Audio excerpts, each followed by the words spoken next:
Alors, la semaine passée, on a débuté une série sur l'Église. On avait vu la définition de l'Église, en particulier, c'est quoi le corps du Christ, ça signifie quoi que l'Église soit désignée comme le corps du Christ.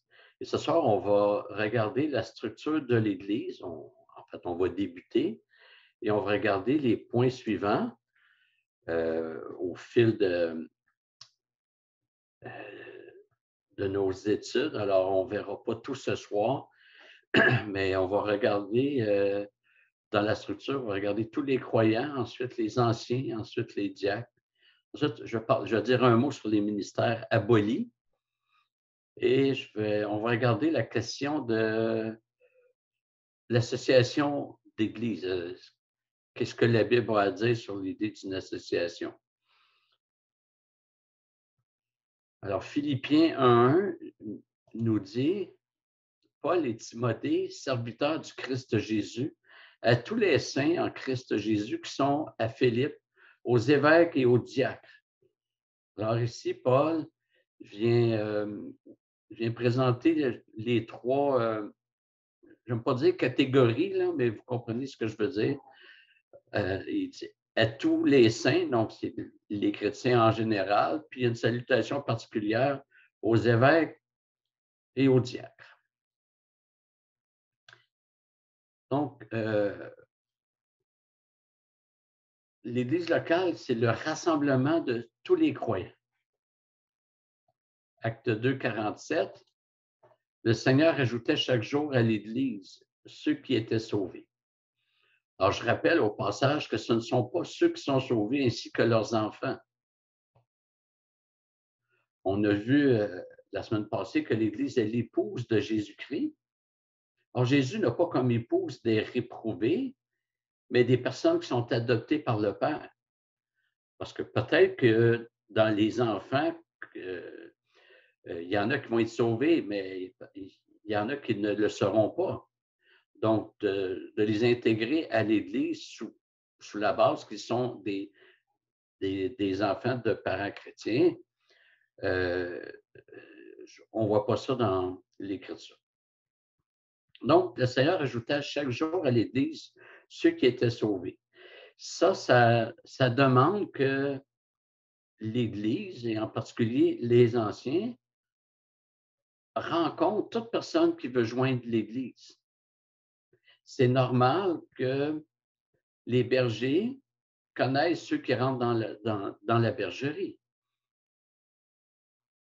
Et le but, c'est de mieux les connaître. Et le but est aussi de protéger le plus possible l'Église.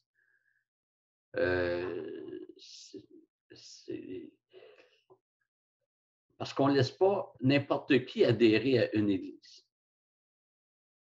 Ce sont les croyants. Et aussi, ça nous permet de voir où ils en sont dans leur cheminement, dans leur compréhension biblique.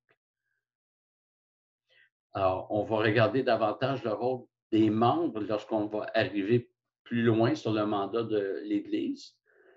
On va en parler aussi quand on va arriver sur d'autres points. Et je vais développer aussi éventuellement la question de la membriété. Est-ce que c'est biblique d'être membre d'une Église, d'être membre en règle?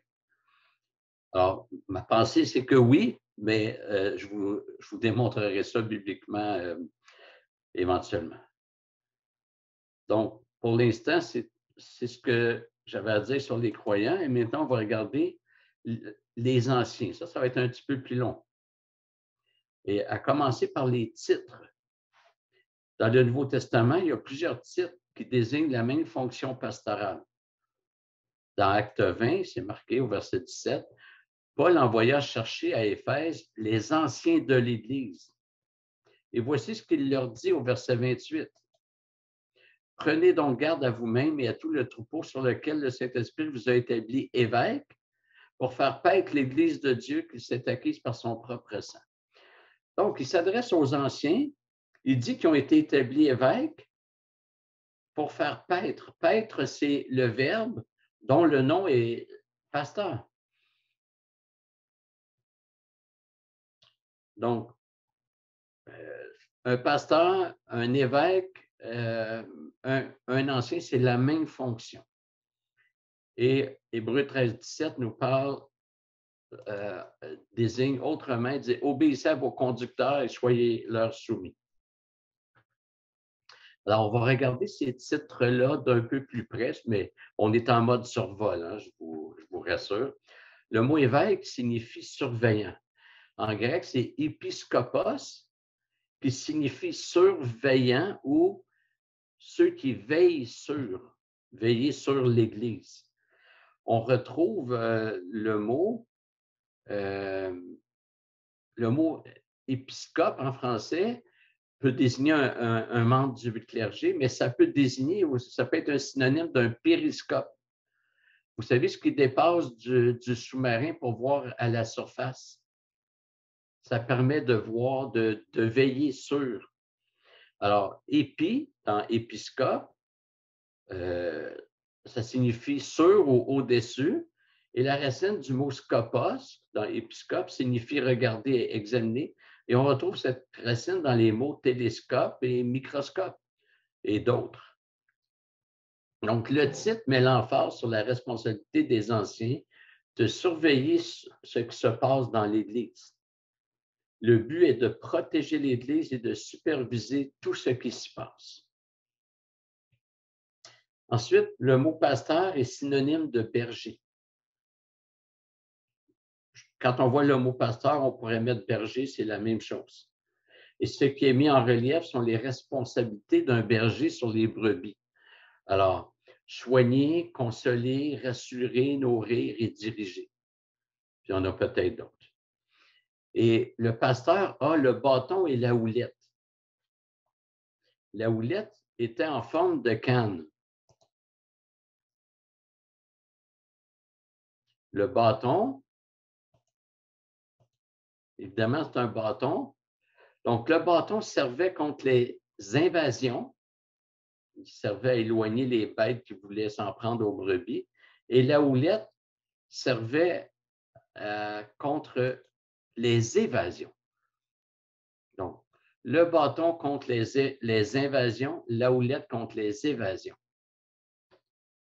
Une brebis qui cherche à s'égarer doit être ramenée. Et c'est pourquoi le bout du bâton était courbé comme le montre l'image.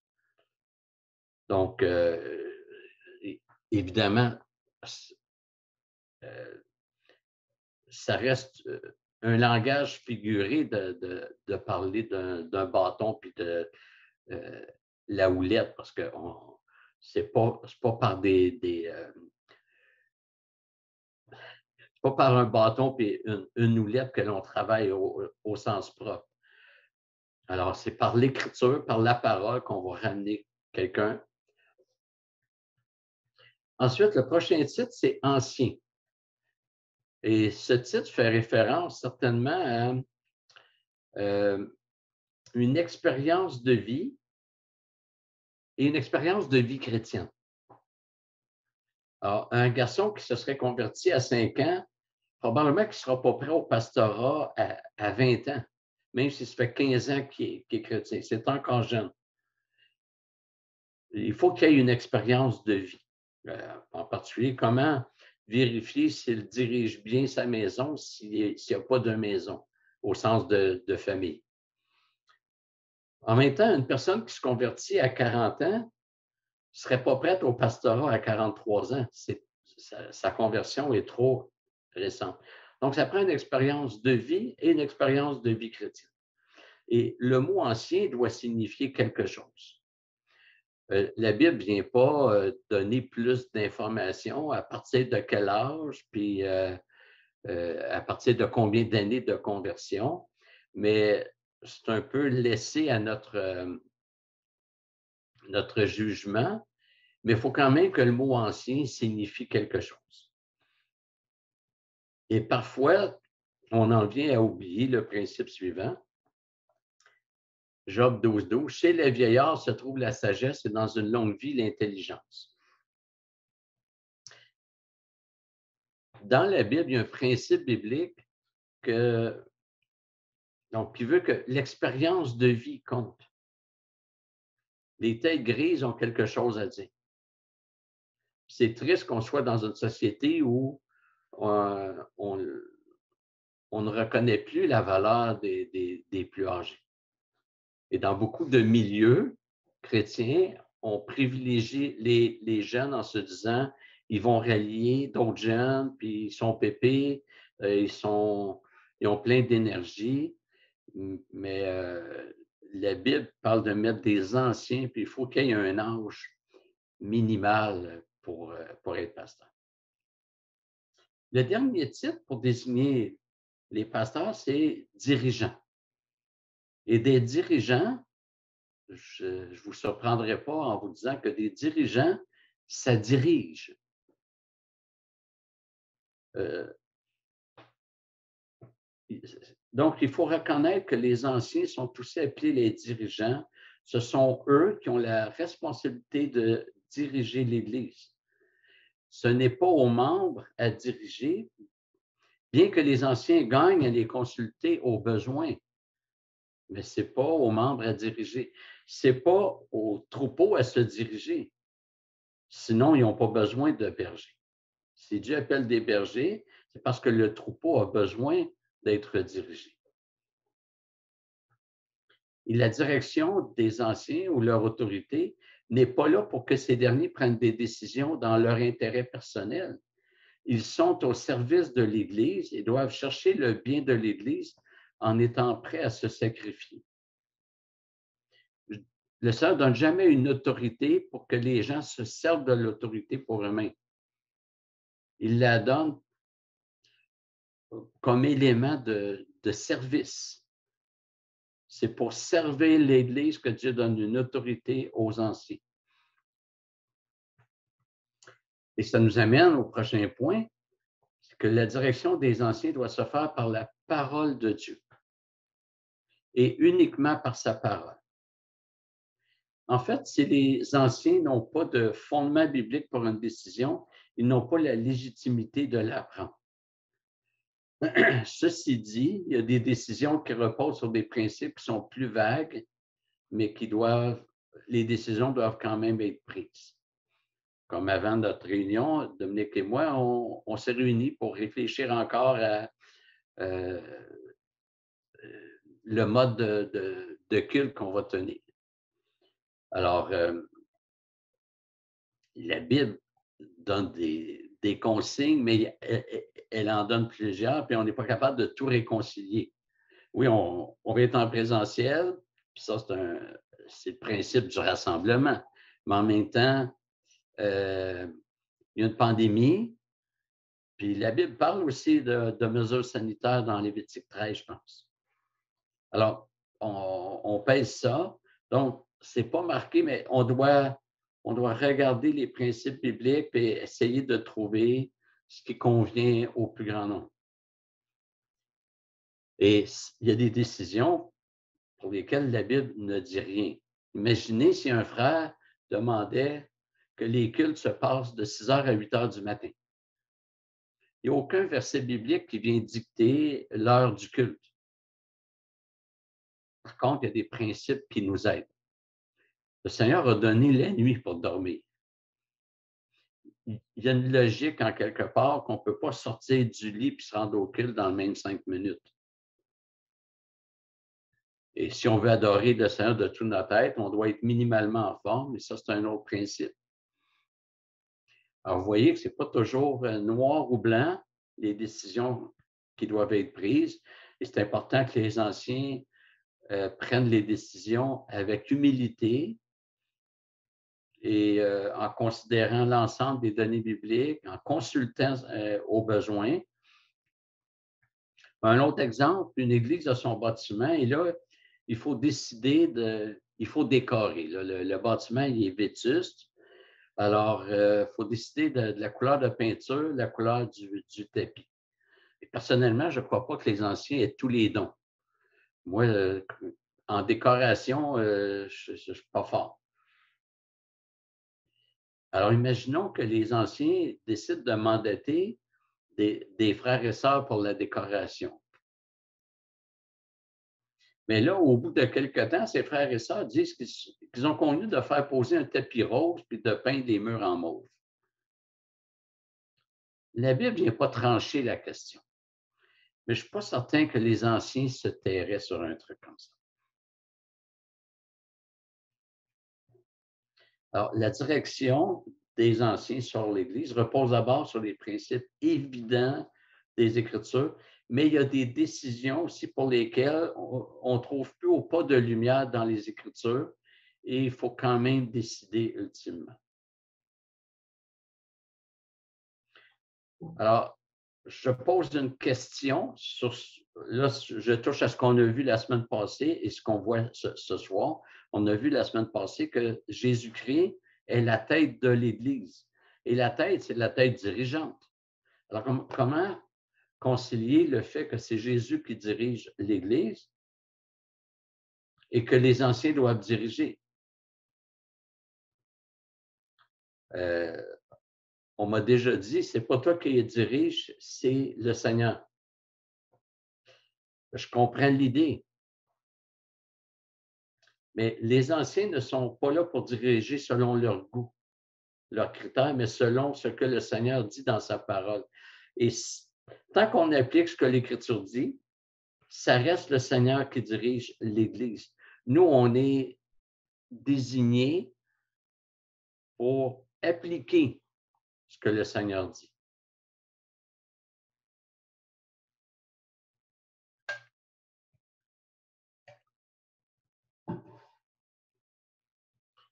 Et dernier point concernant les anciens,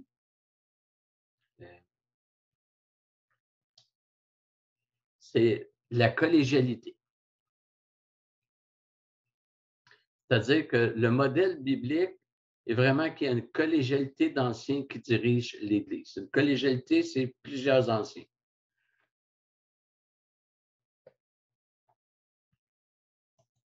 Acte 14, 23, ils firent nommer pour eux des anciens dans chaque ville. Chaque ville devait avoir plusieurs anciens. Ce verset est intéressant. D'abord, il nous montre que les églises préexistaient la nomination des anciens. Je dis ça parce que j'ai déjà entendu dire que s'il n'y a pas de pasteur sur une église, ce n'est pas une église. Alors ici, on voit que les églises existaient déjà et il fallait nommer pour ces églises, dans chaque église des anciens. Mais les églises étaient églises avant. Maintenant, ce n'est pas parce qu'une église est reconnue comme église sans qu'elle ait de pasteur qu'elle doit demeurer comme ça. Le modèle biblique, c'est qu'il y ait des anciens sur l'église. Jacques 5, 14. Quelqu'un parmi vous est-il malade qu'il appelle les anciens de l'Église? Une seule Église, les anciens. Et la collégialité, elle est importante. Nous savons qu'en implantation, il est plutôt rare qu'une Église ait plusieurs anciens. J'ai servi à Montréal pendant 12 ans et j'étais seul ancien. C'est une Église de jeunes. Puis, il y en a qui promettaient, mais ils étaient trop jeunes. Et pour ma part, moi, je rends grâce au Seigneur d'œuvrer avec notre frère Dominique comme co-ancien. C'est très précieux. Je ne crois pas que Dieu a donné assez d'intelligence à un seul homme pour qu'il dirige ou de sagesse à un seul homme pour qu'il dirige seul. Dieu, le Seigneur demande la collégialité. Et la collégialité, ça signifie que tous les anciens sont égaux. Les appellations d'un pasteur aidé de plusieurs anciens ou de pasteur senior ou de pasteur principal ne sont tout simplement pas bibliques. Il y a une collégialité réelle des anciens et de placer un pasteur avec une tête au-dessus des autres, ce n'est pas la pensée du Christ. Et j'ajouterais que dans une collégialité d'anciens, chaque ancien n'a aucune autorité. C'est le collège, on parle de collégialité, c'est le collège d'anciens qui a autorité. Personnellement, Je n'ai pas l'autorité pour amener un changement dans notre Église ou pour prendre une décision quelconque. À chaque fois qu'il y a une décision à prendre, je parle avec Dominique et c'est ensemble qu'on prend la décision. Donc, c'est ensemble qu'on peut décider.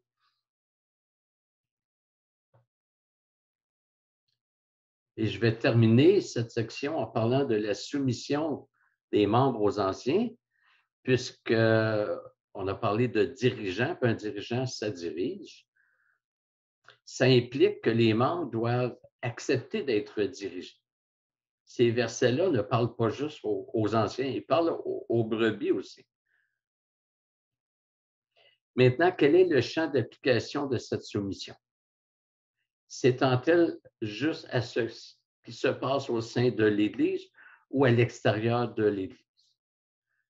Et la réponse est qu'elle s'applique dans toutes les sphères de la vie, mais avec un cadre que vous allez voir. D'abord, on va lire 2 Thessaloniciens 3, versets 10 à 15. Lorsque nous étions chez vous, nous vous recommandions ceci. Si quelqu'un ne veut pas travailler, qu'il ne mange pas non plus. D'abord, ce qui est traduit par recommander a un sens beaucoup plus fort. Souvent, je vois qu'il y a des versions de la Bible où les traducteurs ils ont comme eu peur de mettre un mot plus pesant. Mais le verbe grec ne signifie pas recommander. Hier, dans le coin de presse de M. Legault, il a dit que dans les rassemblements privés,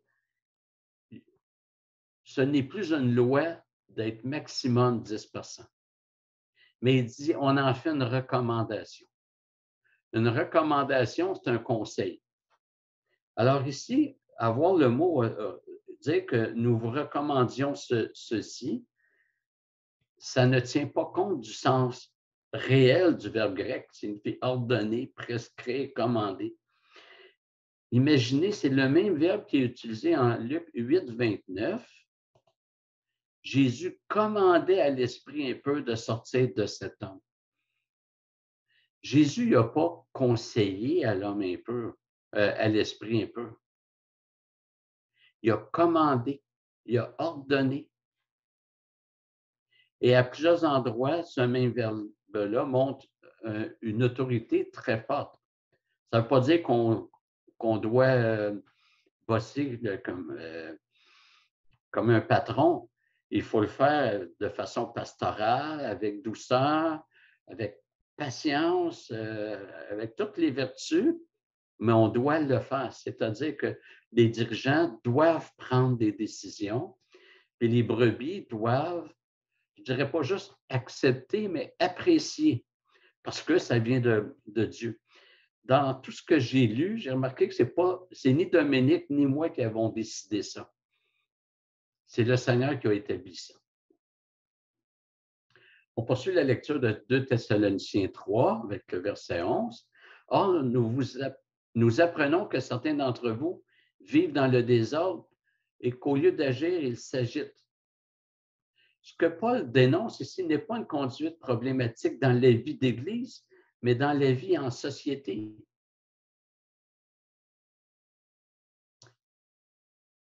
Excusez-moi, je fais juste reculer un peu.